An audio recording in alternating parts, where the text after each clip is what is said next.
at these things. So, all right. Thanks, Kayla. But as I mentioned, thanks. Let me just start this PowerPoint over.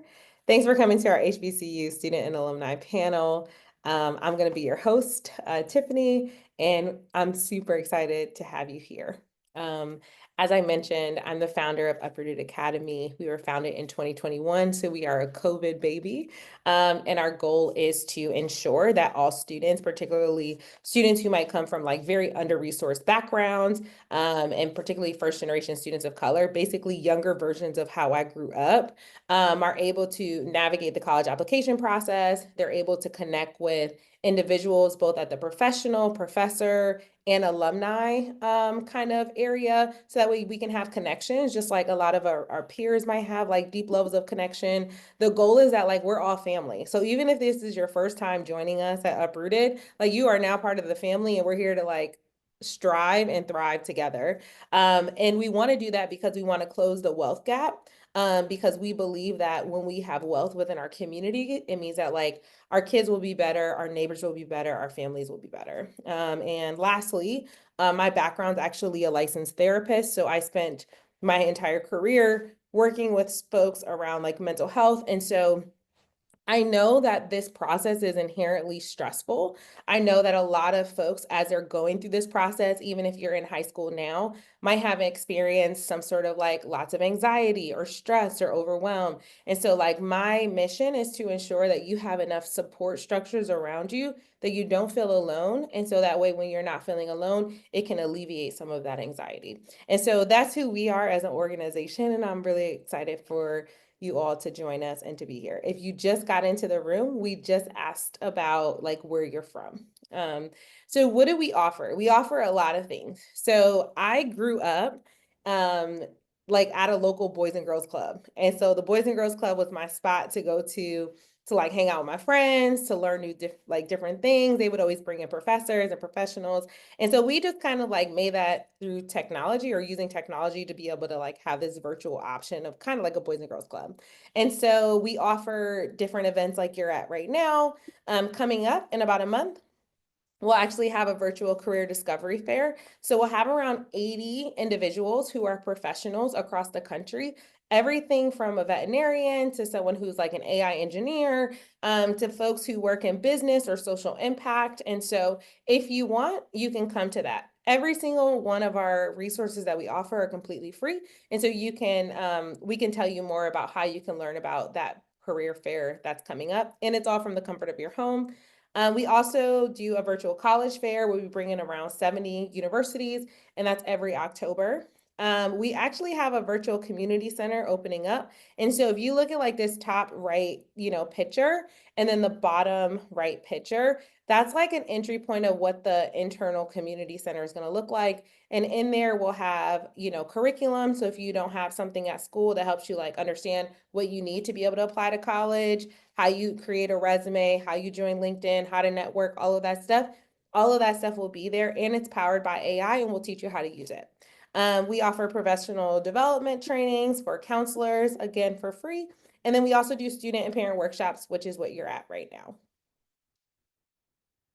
All right, so I am so excited because we have some panelists who are here who are going to be part of this session. I am just moderating. They are going to give you all of the juicy secrets about applying, enrolling, engaging, graduating, succeeding after attending an HBCU. And so I am going to introduce each of them. And as I introduce them, we are going to then hear from them. And then we also have a current student who's going to be on our panel too. So they are like what we call near peer. I am not a near peer. And so we have some near peer folks who are here. And so super excited. So I'm going to start with Dejanay. Could you just introduce yourself? Where are you from? Where did you go to college? And what do you currently do now? Thank you so much, Tiffany. First and foremost, it's an honor to be here to share my story, to share my HBCU story to the next generation of leaders. Like she mentioned, my name is Dejanay Robinson. I am a proud two-time first generation college graduate of the illustrious, you know how we do, you know how what we say, the illustrious Houston Tillotson University based in Austin, Texas.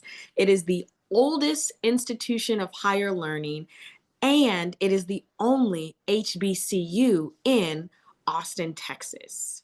And what was the other question? I mean, listen, you just shut it down. I mean, I but you just could also let us know what you do. and what I do, I'm a full-time trusted keynote speaker. So I facilitate conversations, and I do have a signature topic within our community called first generation, or otherwise known as being a trailblazer, which Mm, simply means navigating breaking generational curses. What yeah, that simply means is everybody shows up on graduation day.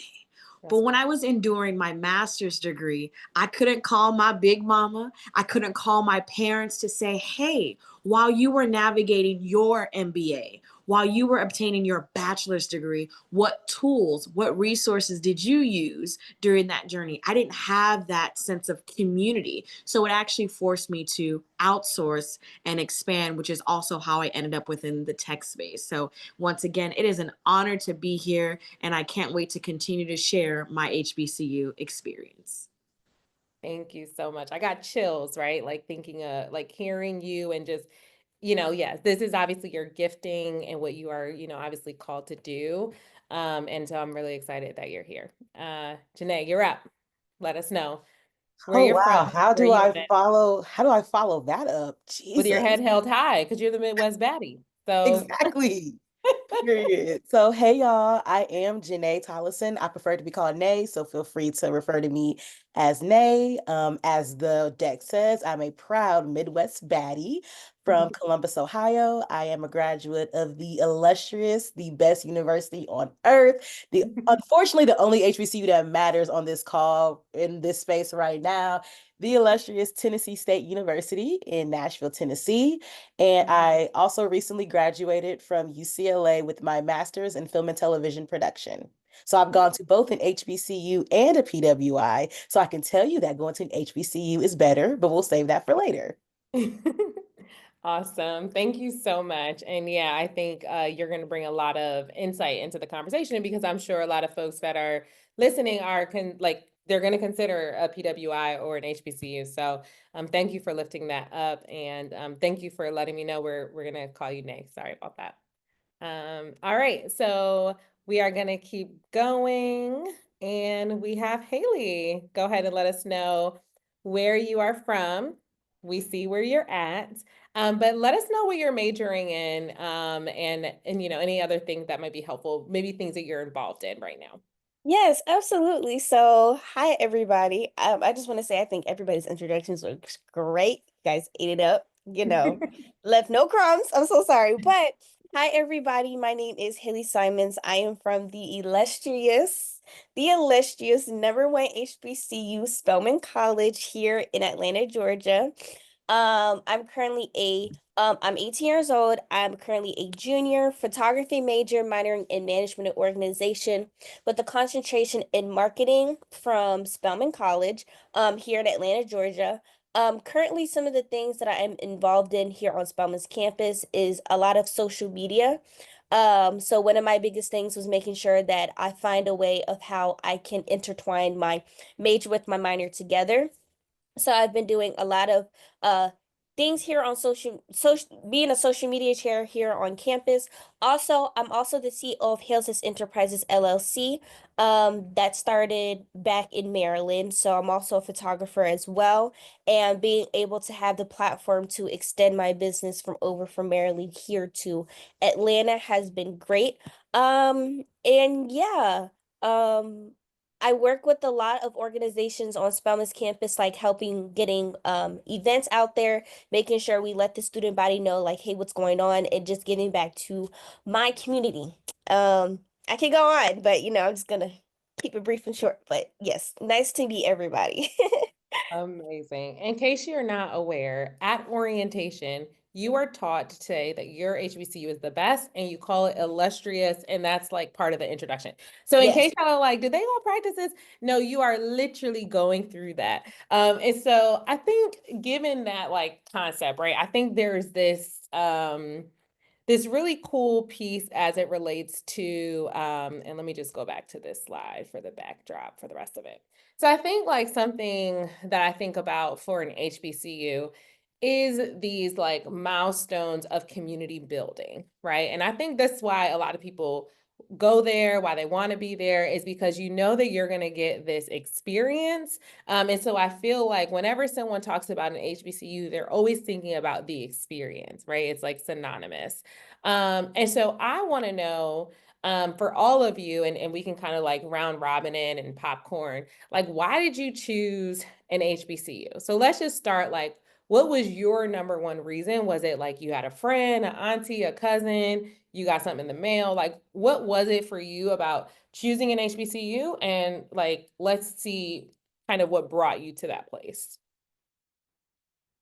I don't mind going first.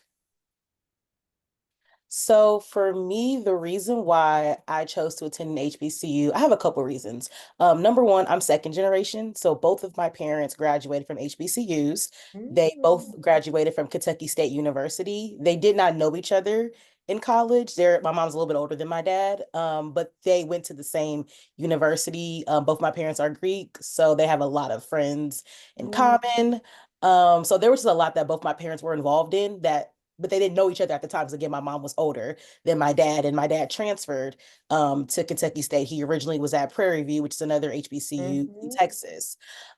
So with them going, I have always known about the HBCU experience. Of course, them being Greek, learned a lot about the Black and HBCU experience. So it was something that was just always taught to me. And then as I grew, like got older and learned a lot about like African American history and Black culture, it for me became about paying homage to like my ancestors.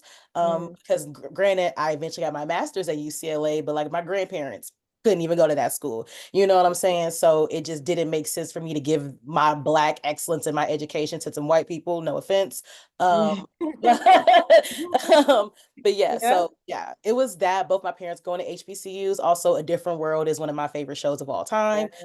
And it was my parents' favorite show. They put me onto it coming up. So I always just had the mindset of like, I want to have that Whitley and Dwayne story. That didn't happen. But like I wanted that. And I wanted that same HBCU experience that my parents had. And the last thing, I promise I'll be done talking. Another thing that really convinced me to go to an HBCU growing up is homecoming. So, like I said, both my Mhm. parents went to Kentucky State, graduated from Kentucky State. My mom has only missed one homecoming, and she graduated, I think, in 1992. And my dad has never missed a homecoming. He graduated in 95.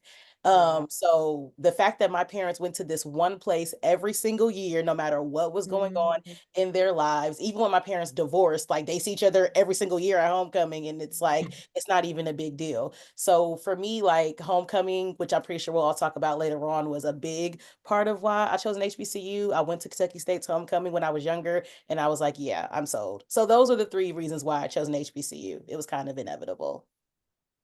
I love that. You almost grew up in like a HBCU house, right? Like you had two parents who understood history, understood culture, continued the culture through just lots of things, like exposing you to those sorts of things. I'm curious if any of the other folks here grew up in a home where maybe HBCU was something that their families weren't aware of, and maybe when it was time to apply, they were curious if that was the right move for you. So could anyone speak to maybe your experience of why you chose a HBCU, but maybe like if you have any like other thoughts around like maybe your family weren't as not necessarily supportive, but just as aware of the benefits. Yes, absolutely. So unlike Nay's experience, and y'all don't revoke my Black heart, okay? Just know I already got both the degrees, okay? Uh-huh. And this is a Uh-huh. safe space. So we keying right now. Okay, we This is we we listen and we don't we judge. listen and we don't judge because I already judged myself when I got to school and got on campus. And you didn't see different world. I did listen. I Don't knew it. I said, uh-oh. some of y'all already lost me. They like, man, what It's they okay. have It's on this? Netflix. It's on Netflix right now. Tee It's it on up. Netflix. So hear me out. What I love about my HBCU experience is the African American diaspora of folks that come together in one community from different walks of life. So I'm a military child. So I have moved around. I've lived all over. I've always actually been raised around diversity. Unless it was the family reunion, that's the only time I was around my people when we were the majority. So I wouldn't say that I chose an HBCU. An HBCU chose me. Here's why. I was a collegiate scholar athlete. So I'm going to paint this picture. I had a white volleyball coach, male coach, recruit me for a Black school. He was the head coach at the HBCU when I first got there. And he said, yes, we're an HBCU. And my people of color, I said, what is an HBCU? I didn't know. It wasn't a topic of conversation in my immediate household, even though my uncle is a Kappa, but I didn't know that until I got to my university. My grandfather, which is my dad's father, he's an Omega. I didn't know that until I got to the university. And then my aunt, which is my uncle's wife, she's an AKA. I also did not know that until I went to college. So that's what I mean by the HBCU chose me. I was exposed to an entirely different world. I was exposed to an entirely different experience. My sophomore year of homecoming, the theme was a different world, and I was on the homecoming committee. And I'm looking at them at this meeting like, who is Dwayne? Who is Whitley? What are you guys talking about? But my peoples didn't leave me out. They said, before you can keep planning this committee and this homecoming, I need you to go on Netflix, because it's when it first dropped on Netflix with the Parkers and all of those other 90s shows. And they said, Dejanay, I need you to watch this show. Y'all, it blew my mind. Yeah. So my HBCU experiences was learning about my community, learning about my culture. I learned how to play spades in the boys' dormitory. Play with me if you want to. I'm your girl on the spades table, and I hurt feelings just a little bit. That was part of my HBCU experience. So what I love about this dialogue is we're going to hear that not everybody desired to go to an HBCU. Not everyone knew about it, or not everyone comes from a family of legacy. Mind you, I'm the first. So my experience going to an HBCU, my parents only ever dreamed to go, and they never got that experience. So I love hearing Nay that her parents both went to the same HBCU, and it's a legacy and it's a tradition. But to know that I'm the first and I started something, and I hold that with the utmost level of pride of my HBCU experience. So if you revoke my Black card, hopefully you gave it back to me with the little backstory that I gave. We put it in the holding room, and then we just released it. You know what I mean? It's like we took it, and then we said, let us just see. Let's just wait, right? I think something that you name is this idea of like belonging, right? Like it chose me, and I got to belong there. And I remember my experience at Howard, where I remember just being on the yard, and there was like, where I grew up, Black people were fit into one mold, right? It was like, Black people are this way. This is how you talk. This is what you're allowed to like. This is what you're allowed to, like the things, the roles you're able to play, and the clubs that are cool. And it could be limiting for someone who might be a little bit out of the box. And so I just remember like being at Howard, and you had like Black skateboarders. Now I know my California people, like they're like, yeah, of course Black people skate. I'm like, yeah, but on the East Coast, like skateboarders are like wearing Vans and they go to Journeys. They're not Black. And so like you have that. And then I think the thing that was so powerful for me, and Dejanay, you just brought this up, like, Nay, your family is so special in that my dad finished 7th grade, my mom finished high school. I can't even fathom thinking about my parents having a degree, and none of their friends have degrees. And the church that they go to, nobody has a degree. The first degree I saw was my own. And so I think it's like, when you get to an HBCU, you start to realize like, yes, this country has done poorly by Black people, but there's a remnant of folks that were able to get through it. And these are like multi-generational people with degrees in that own homes. Like when I moved to LA and my friend was like, yeah, this was my grandmother's home. I'm like, okay, let me do the calculation. If this is your grandmother's home, that means she brought this home at a time where like women and Black people just didn't have access. And you're like, oh, and so I think there's just this belonging and this inspiration to be at this place where you can see possibility. And so I'll like continue to like pass it. Haley, what do you got for us in terms of, why did you choose Spelman? Where else were you looking? You just went through this process that many of our students are going to go through in the next year or just went through. But like, what other schools did you look at, and why a HBCU did you choose at the end? Because I'm sure many people and places would have chosen you too. Because I think that's also something I want to dispel. Like, not only do we have agency, right? We're not going to HBCU as a last resort. We're choosing them above the rest. Yes. Right? So let's talk about that for you. Yes. So many things that I could talk about. Oh my goodness. So I will say that I didn't choose Spelman. I'll say Spelman chose me. And the reason why I say that is because when I was applying for colleges this time last year, I was so adamant of going to an HBCU. I was like, Mom, I'm so sorry. I do not want to go to a PWI. There were some HBCUs that I got rejected from, but I'm like, you know what? It's still early. It's okay. Mhm. And the reason why I was so adamant to go to an HBCU was because my mom went to an HBCU. She went to the University of Maryland Eastern Shore. Yeah. This is in Maryland. And so when she was growing up, she taught me and my siblings about the culture of HBCUs and how it's so important to be at HBCUs because it's like rare going to an HBCU and being able to be surrounded by that Black excellence and people who have that same like-mindedness and also wanting to strive and to get degrees as well. And so growing up, I was like, I'm so sorry. I'm not going to PWI. I love you guys. I don't care if it's in state. I don't care if it's out of state, but at least I need to go to an HBCU. And so I was looking at different HBCUs. I almost did get into Howard. I was this close to getting into Howard until they said they have no money for me. I was like, oh, Oh yeah. Mhm. okay, I Yeah. understand. But and it was funny enough, so I didn't realize that I did apply for Spelman. It's this program where I just fill in an application and then they send my applications out off to different HBCUs that I can start applying for. And so I got the email saying you got into Spelman. I was like, oh wait, what? I'm like, now at that time, I didn't realize the gravity of how big Spelman was.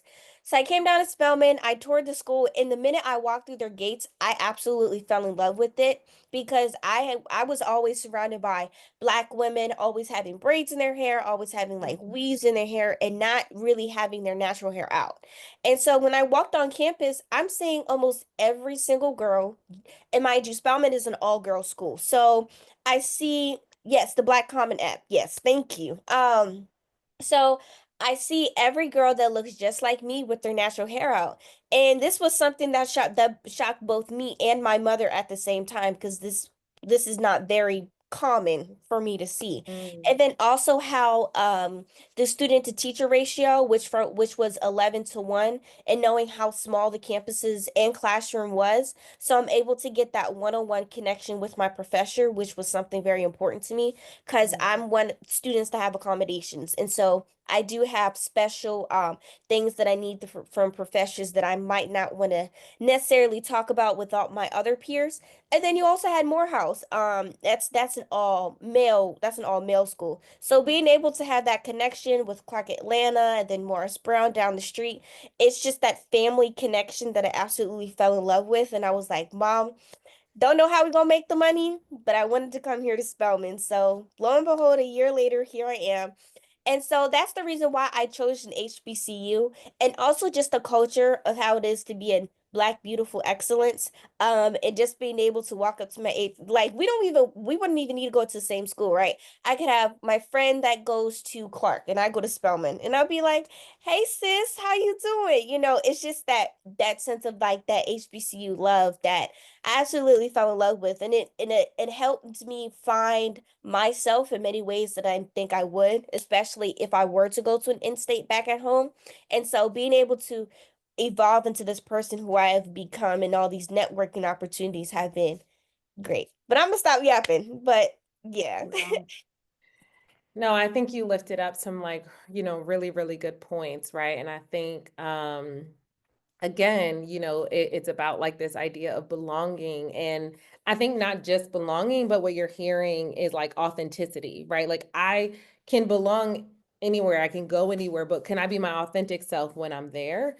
And having this representation. And so I want you to think about if we could just like kind of do a quick wraparound for you all. What was the demographic of your high school that you went to prior to going to HBCU? So just like, what was your high school like? And then that way I can kind of frame this question.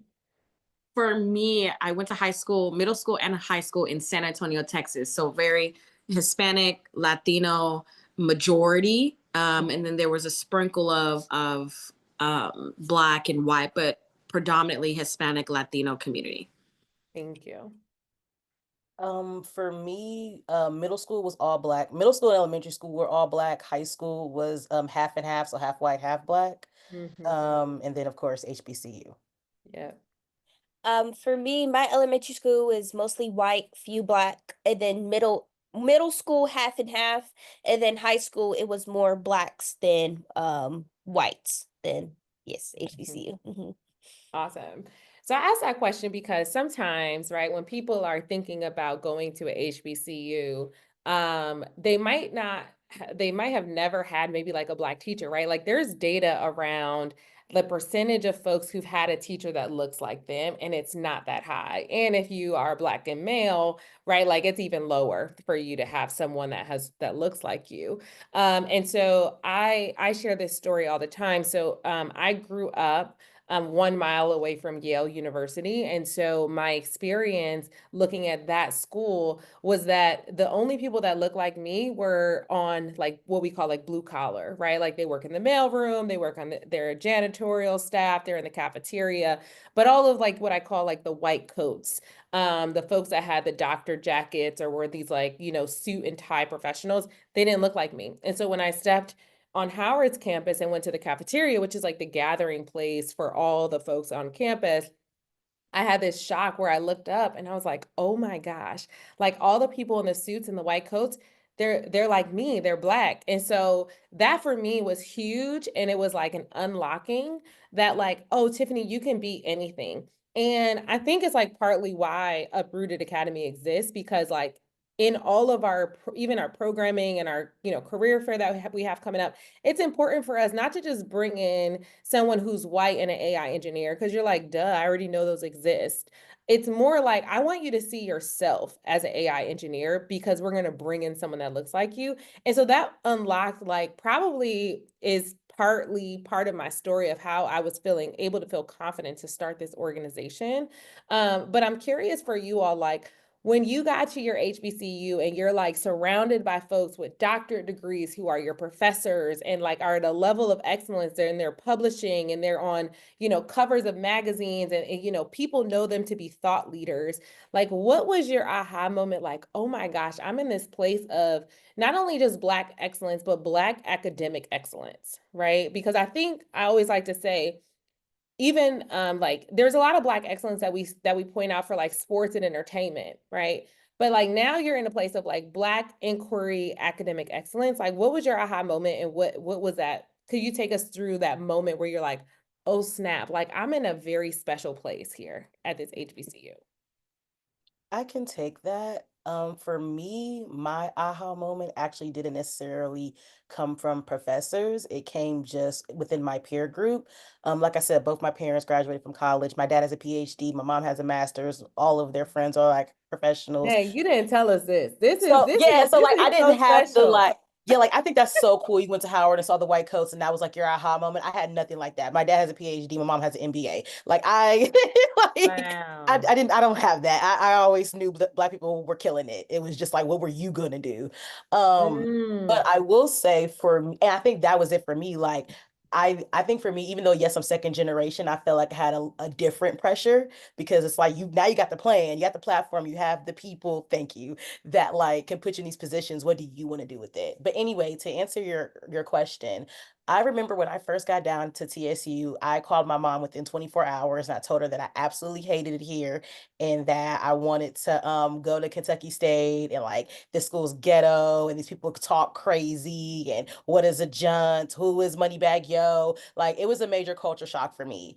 And one of the things that I told my mom was like, oh my gosh, this girl, it was like a girl that was in my program who is one of my close friends now. But when we first met, I was like, she talks like she's never read a book before. She has a very heavy accent. So I just didn't understand her. And I'm like, why does she talk like that? She talks so weird. And like I Mm, was kind of being very judgy based just off how other people were sounding. Mind you, I'm from up north, so I talk plain and like they have accents. And I remember my mom telling me, like, don't think just because people talk like that they're not smart, or like don't have this like negative, like try to think like you're holier than thou, you're better than them just because you talk a little different than them. And like I kind of ignored her. And then I remember one time we were in class, I don't remember what class we were in. We were talking about something. I ended up getting this answer wrong and I was pissed. And the country girl who like I thought didn't know nothing got the answer right and actually got like the highest test grade we had that day.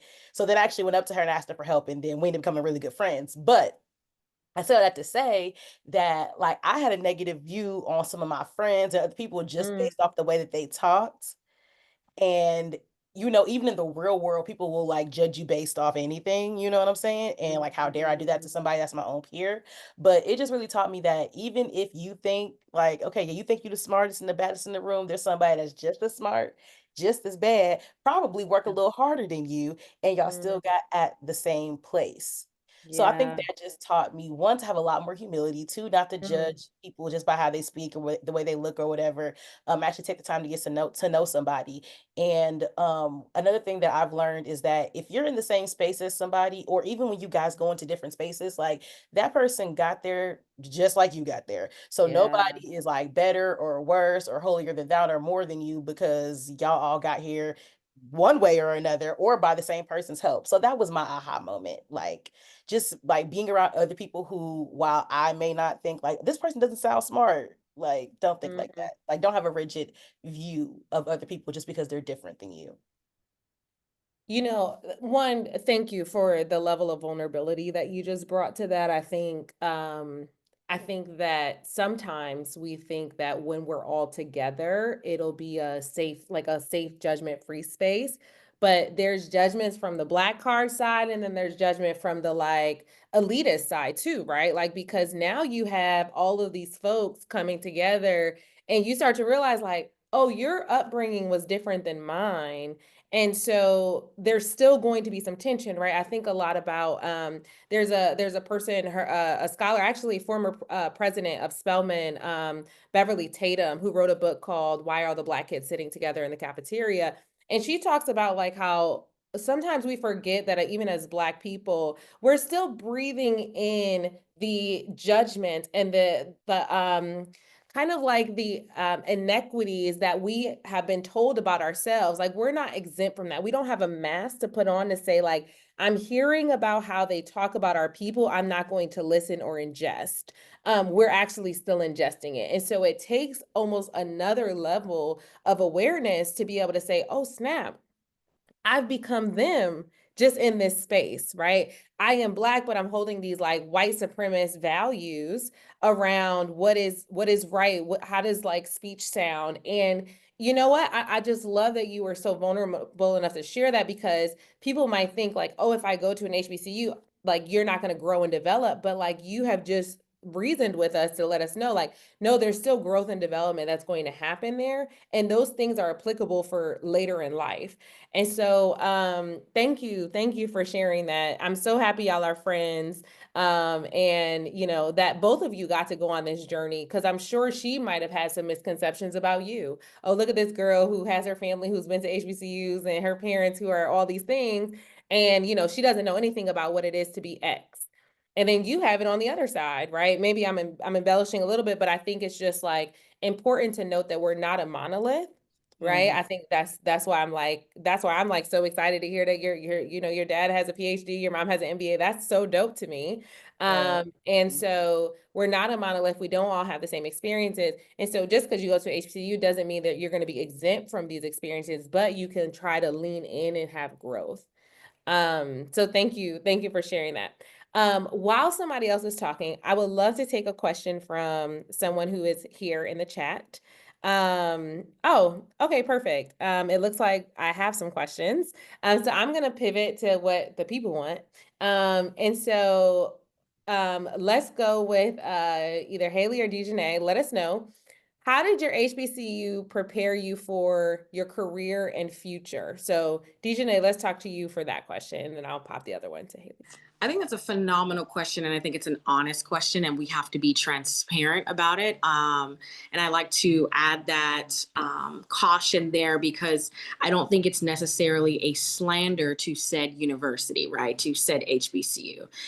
Sometimes in our HBCU experience, we can get caught in a bubble. We can get caught in the four walls of our experience because it's sheltering, it's safe, we're the majority, and period, complete sentence. So for me, I've worked in the tech space. So for that specific scenario, no, I was not prepared. They did not prepare me for being 8% of Black folks who work in tech and 3% being Black women.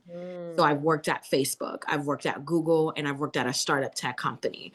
My university is not the university that is a pipeline for the tech companies. We are a small university in Austin, Texas, which has become the new Silicon Valley. So for those who don't know, a lot of people from California have already moved to Austin, Texas, and are still moving because of the tech companies. And then they just built the new Tesla building, like not even a couple years ago. So my university, we weren't teaching AI. We weren't teaching technical skills. We also weren't teaching non-technical skills that were transferable to go into the tech space. So there was a lot of grinding that I had to do and a lot of learning that I had to redo when I went and worked at Facebook, which was my first job out of college. And I'm going to be so transparent because I do not believe in gatekeeping. The reason why I went and got my master's degree is because I felt inadequate to apply for a program manager or a project manager role. I have a business degree. I have both my degrees are in business. But coming out of undergrad, and about a year and a half into working at Facebook, and I was looking at the positions, I felt ill-equipped. I felt inadequate.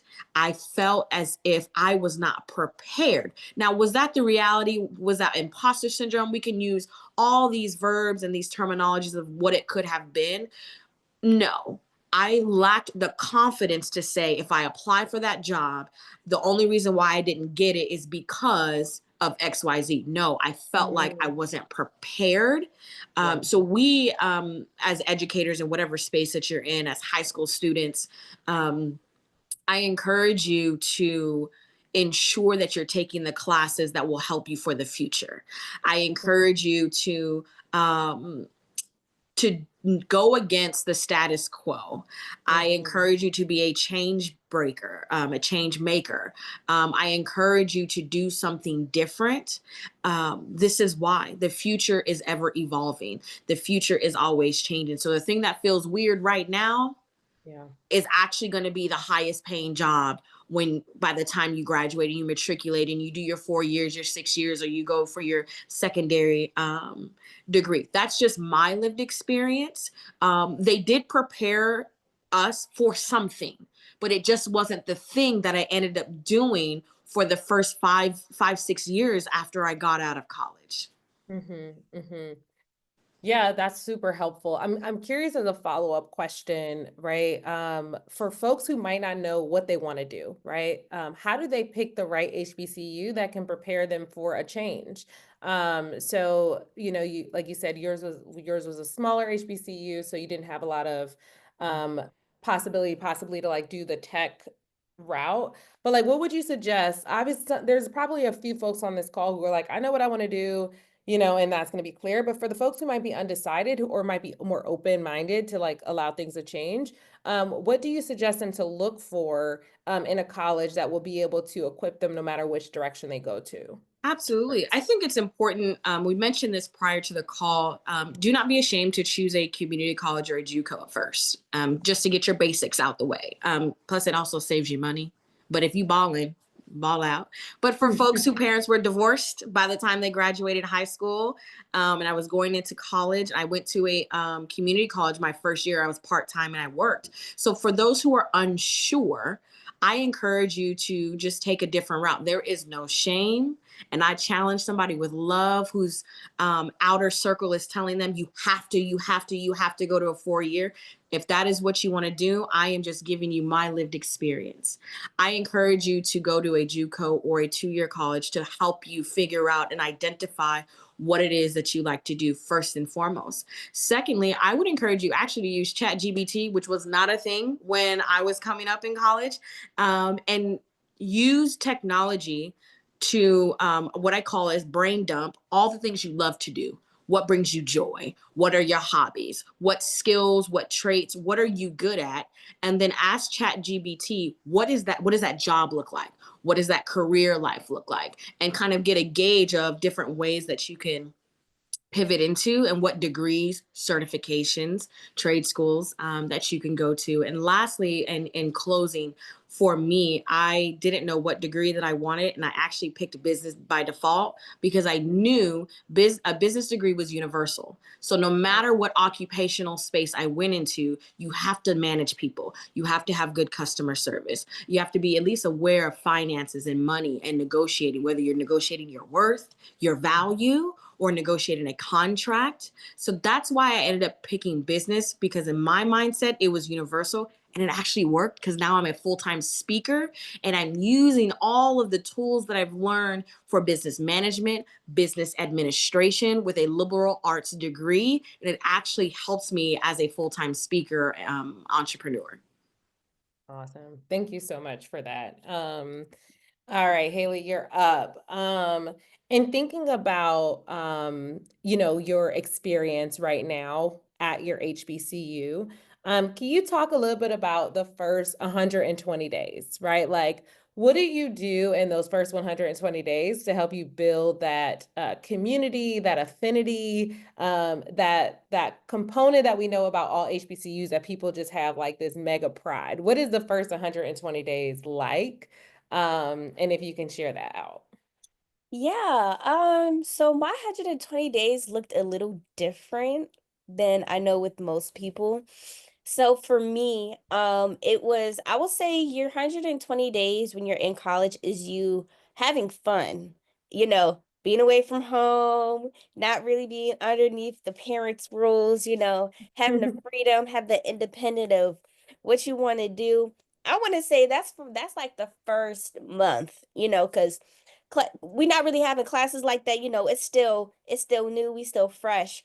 But getting into the 60-day and the 90-day, then that realization of like, oh, if I really want to talk to my mom, I can't just go up to her like upstairs, like in the Mhm. bedroom. I would have to call her because she's miles and miles away.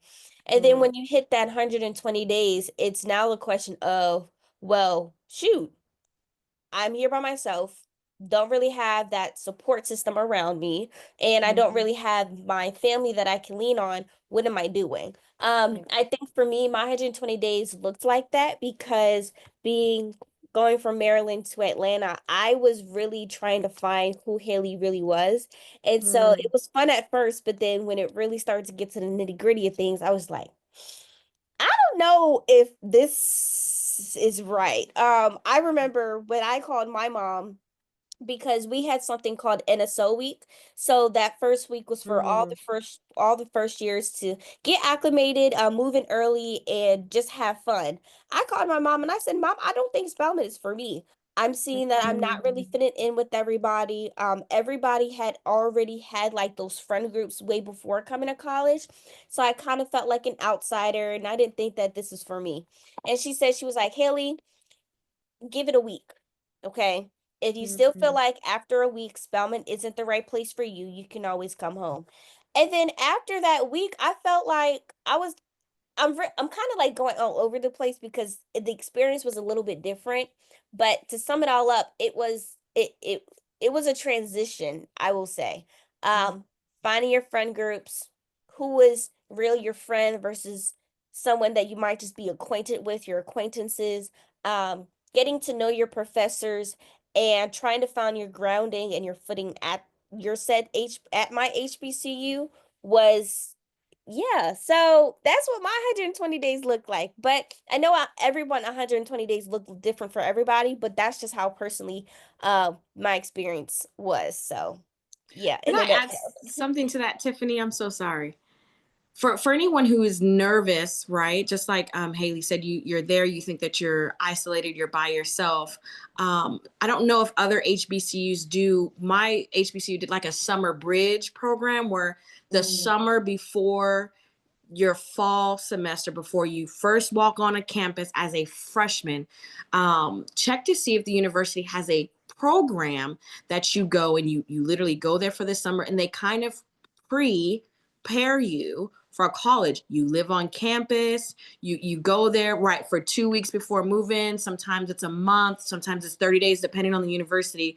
And you kind of go through some classes and you're there with other kids and you kind of get a feel of what HBCU life is like. So that's also an option or curiosity if anyone is nervous or feels like, I don't know if this is the right decision. So Tiffany, I just wanted to add that. And I'm so sorry for jumping in on that question, but I think that was insightful information for those who are on the call.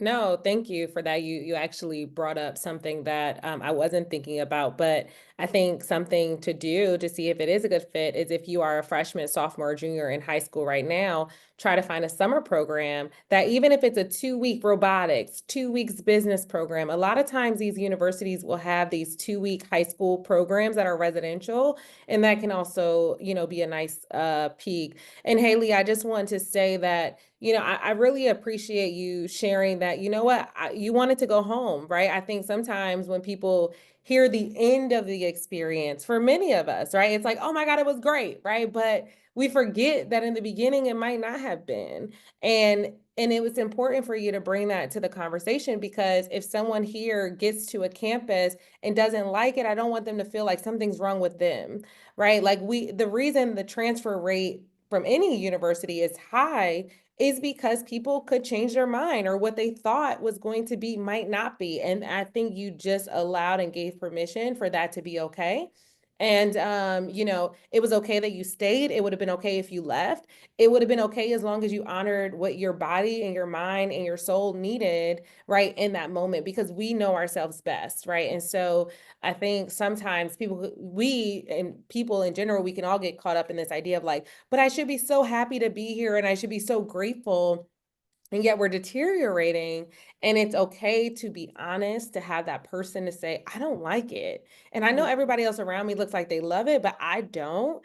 And so I think that, the future selves of some of these students who are in high school who are going to have that feeling are going to remember this conversation. And thank you for bringing that up because I think it is true. It's like, it's a lot of like, excitement, like, oh my God, I loved my school. And then when you don't love it, you're like, is something wrong? It must be me, right? Because Yeah, and everybody else likes it. yeah, and I just wanted to add too, since I'm also a photography major as well, the photography department it's still brand new. It was brought in 2019. So most of my Spelman alum moms, I will say, they were like, "Oh, I didn't know that we had a photography program." And it's maybe like three of us out of the whole department outside of the rest of everybody else being minors. So then when I was talking to my Spelman sisters, they were talking about like, oh, I'm a political science major, oh, I'm a psychology major, all like STEM majors outside of an art major. That's what also kind of contributed me being like, should I also change my major too? Because I'm like, I didn't have like those Spelman sisters that I could really relate to if it came to a certain professor or a course load. But Yeah. that also added to the, I don't know if I really wanted to be here because I know that I'm creating my own path and my own pathway.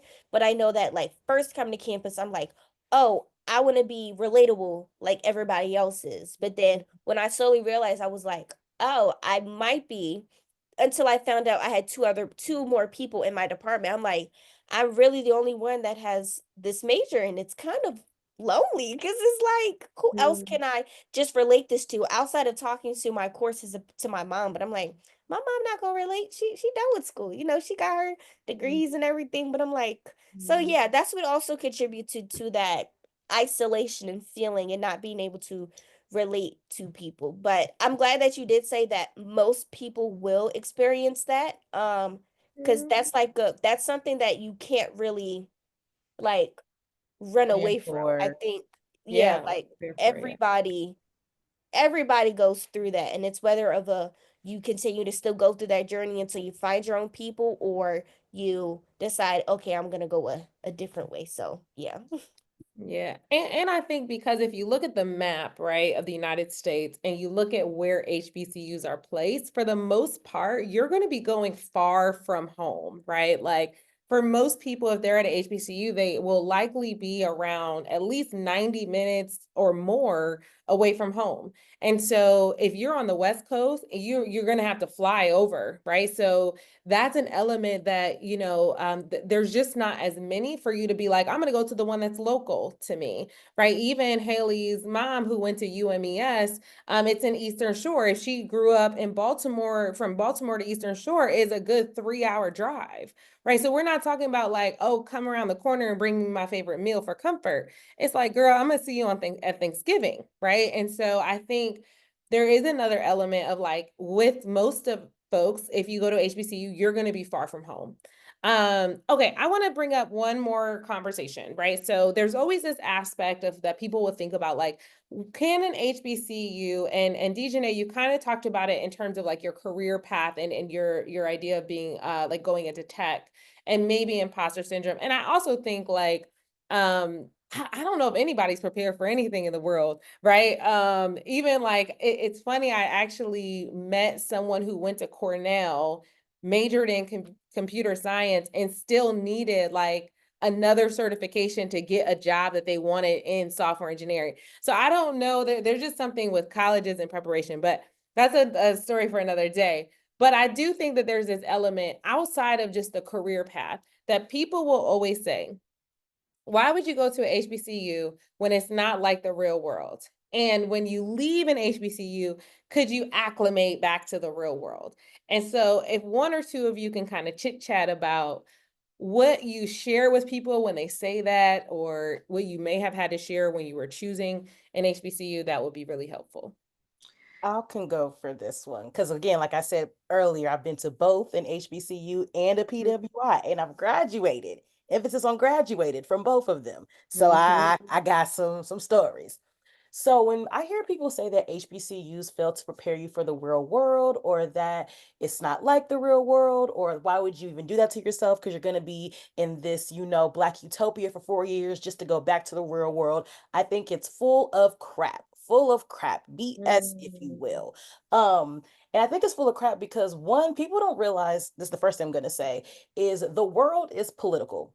HBCUs included, right? So I can't speak for Spelman, of course, but I mean, pretty sure you can too. At TSU specifically, I felt like if you weren't in SGA, if you didn't have a position or some type of organization, you pretty much didn't have a life on campus, essentially. And and then like if you didn't know certain people, if you did like if you weren't cool with certain admin, you may not get different connections, right? That is like that in the world. If you don't, you know what I'm saying? For example, when I went to UCLA, or when I got into UCLA, And I got into my program and I graduated with a degree in film and TV. I was like, okay, when I go to UCLA, I'm gonna intern at Disney because duh, that makes the most sense. Like that was like my whole goal and vision, right? Yeah. And it took me having to like meet somebody from my program that was an alum, a professor, and a few other people just to give me this internship at Disney. Now, some people may feel like, oh, well, you got that because you went to UCLA. You didn't know I had to go through an alum, two professors, do X, Y, Z to get the internship at Disney. You get what I'm saying? So I say that to Yeah. say that being at an HBCU, it taught me how to hustle because, and we talked about this offline, but like sororities, fraternities, the NPHC, Divine Nine, those are a big thing at HBCUs. And you may go to like a UCLA, and I'm not going to say it's easier by any means. And again, I'm not a part of a D9 organization, so don't take this to heart because again, I'm not a member. But the idea is it may be easier for you to join said organization, fraternity, or sorority because the population of Black people is a lot smaller, whereas at a HBCU, the 100% the population is pretty much Black, and most people that are at HBCU want to do it. You get what I'm saying? But you still have to meet the requirements, still have to have that hustle, still make it, and then still survive the process. So I say that to say that I think it's a stupid misconception because I feel like HBCUs operate like the real world. How I Yeah. told you I had to do all of that to get the internship, and I still went to UCLA. I still would have had to do that if I was at Tennessee State University. If anything, I Right. probably have to work a little harder just because I don't have that access and those resources and etc. So that's the one thing I disagree with. I feel like the world is a doggy dog world and everything is political, everything is based off who you know and who knows you.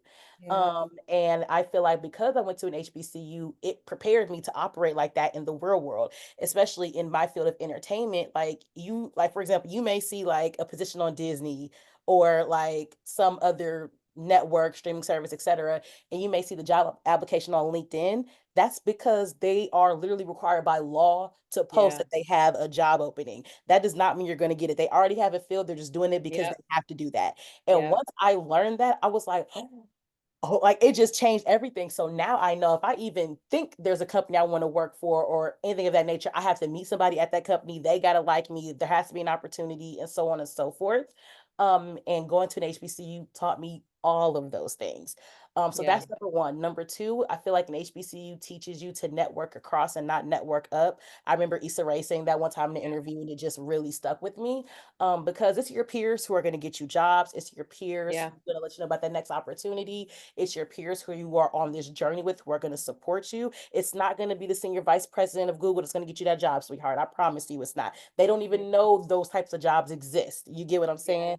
And I feel like with going to HBCU, like my major was a popular major. My major was mass communications in undergrad. I'm like the fourth biggest major at TSU. So I also had like a real community of people to collaborate with, to like learn from, and to do projects with it, etc.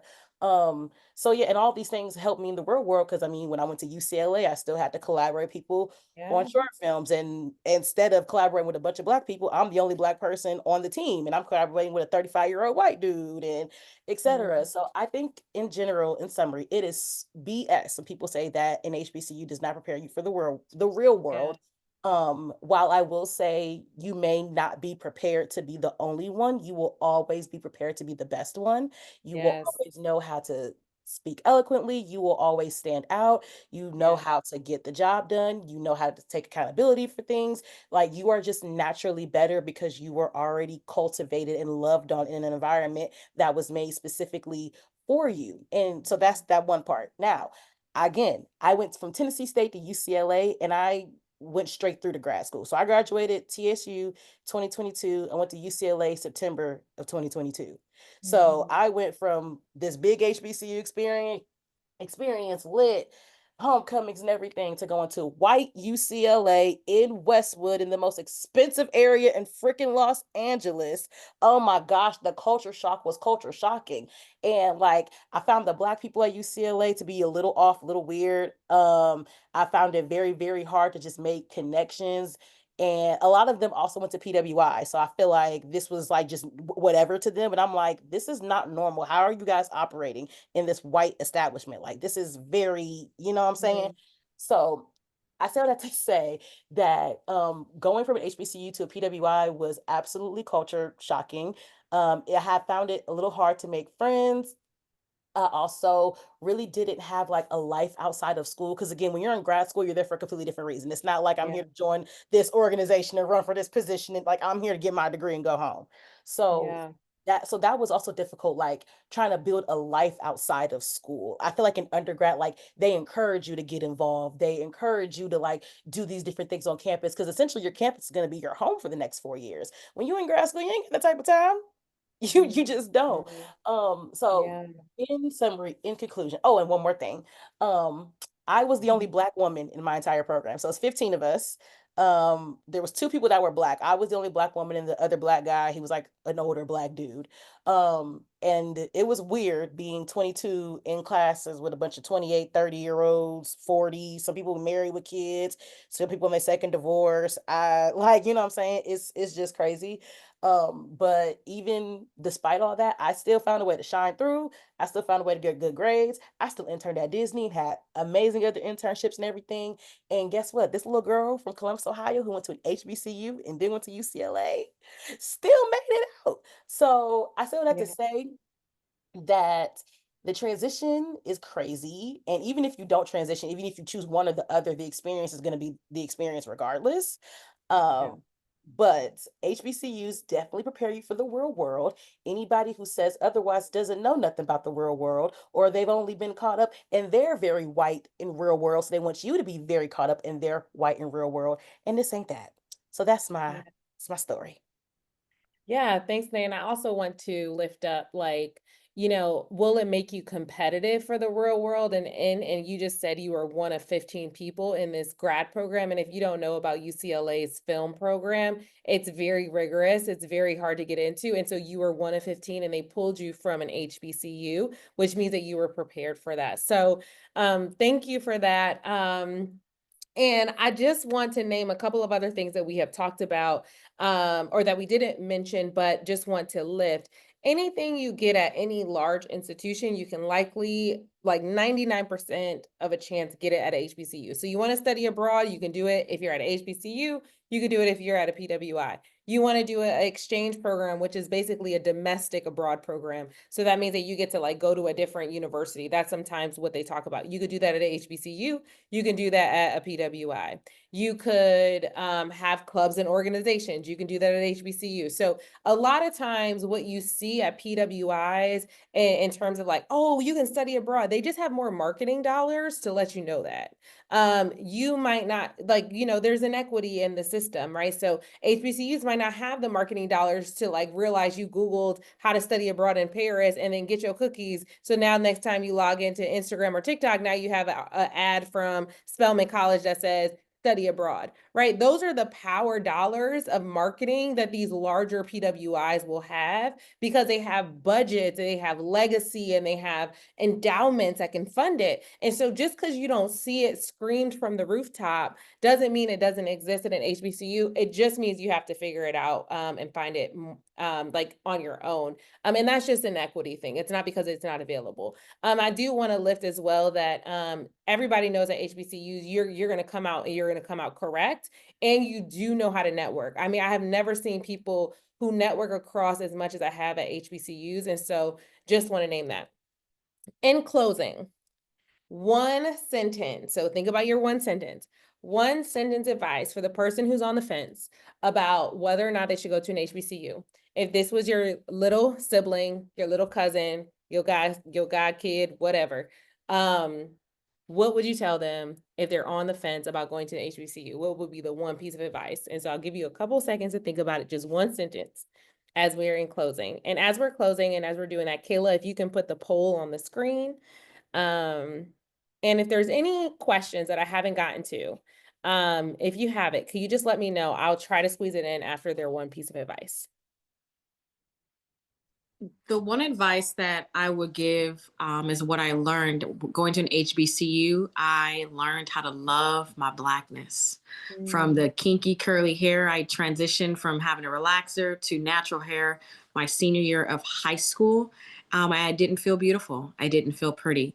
Oh, but when I walked on that campus and saw other Black women with all different types of coils, curls, and hairstyles that were natural, and I'm chocolate, I'm dark skinned, And I saw more of me.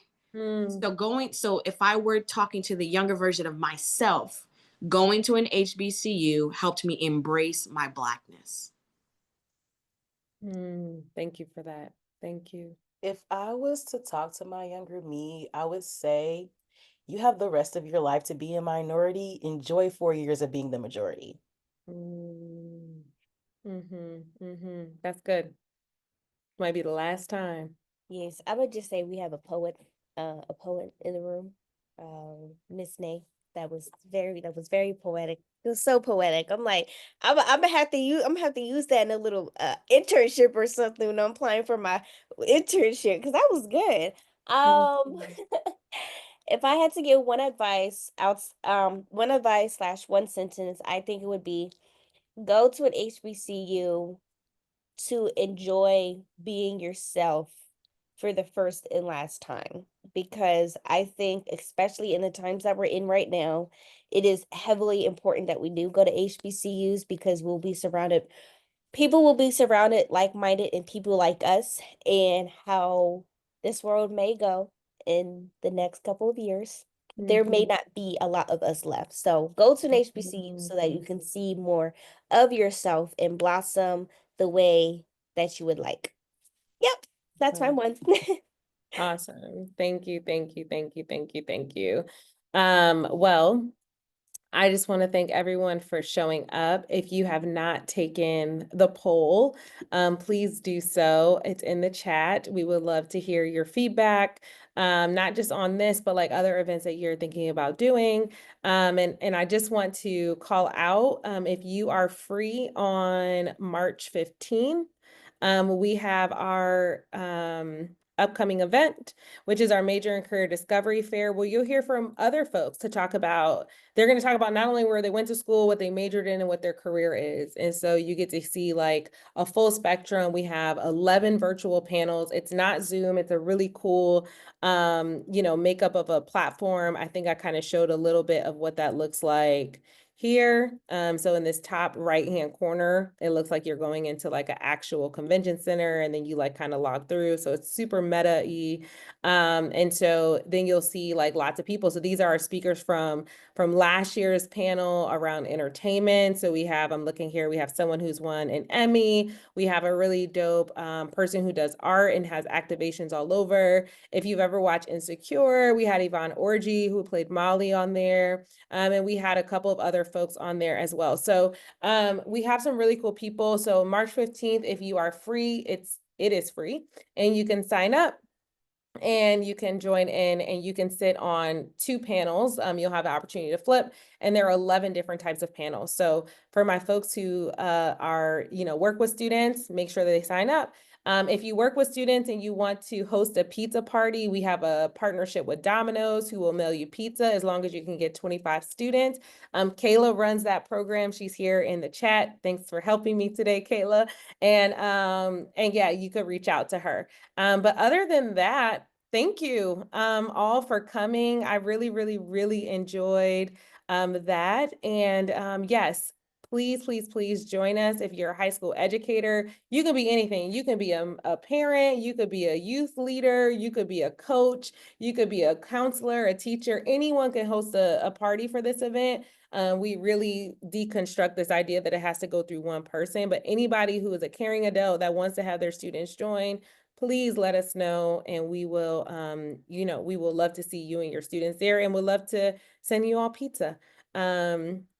But to our panelists, thank you again for joining us. I really had a good time. Like I said, I don't really get to do a lot of stuff with the events. Before this was like I did everything, and now I don't get to do this as much. And so this was so much fun. I really appreciate you all bringing your wisdom, your transparency, the difficult things and the exciting things, right? I don't think that we are like good big sisters, right, to folks who come to these things if we're not going to be honest. And so we had honesty about preparation and how we liked it. We had honesty about the folks that you interact with. We had honesty about our experience of when we got places. And so just thank you, thank you, thank you, thank you, thank you, thank you, thank you. And yeah, it was really beautiful being here. Kayla, we can stop the recording and I will hang out around. But for everybody else, I hope you all have a beautiful